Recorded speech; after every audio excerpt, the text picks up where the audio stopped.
சமுதாயத்தின் மீது அக்கறை கொண்ட அதிகாரிகளின் மற்றும் அரசியல்வாதிகளின் கனிவான கவனத்திற்கு, தங்கள் வசிக்கக்கூடிய கிராமத்தின் அல்லது நகரத்தின் வளர்ச்சிக்காக வள்ளல்கள் பலர் பள்ளிக்கூடங்கள், பக்தி ஸ்தலங்கள், குளங்கள், கிணறுகள், நூலகங்கள், சமுதாய கூடங்கள் மற்றும் அரசாங்க அலுவலகங்கள் அமைய தங்களுக்கு சொந்தமான இடங்களை எந்த ஒரு பிரதிபலனும் எதிர்பார்க்காமல் அரசாங்கத்திற்கு தானமாக வழங்கியுள்ளனர்.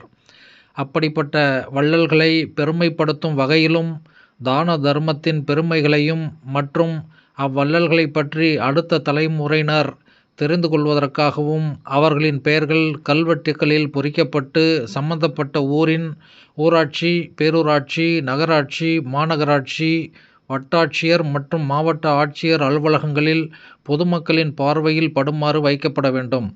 யார் யாருடைய பெயர்களோ கல்வெட்டுகளில் பொறிக்கப்படும்போது இப்படிப்பட்ட வள்ளல் மகான்களின் பெயர்களும் தனித்துவமாக அக்கல்வெட்டுகளில் இடம்பெற வேண்டுமென டோராபீம் சேனலால் முன்மொழிவு வேண்டுதல் வைக்கப்படுகிறது.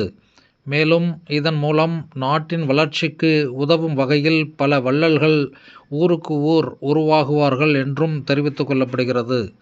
தான தர்மத்தின் உண்மைகளை உணர்ந்து நலம் வாழ எல்லோருக்கும் நல்வாழ்த்துக்கள். டோராபீம் சேனல்.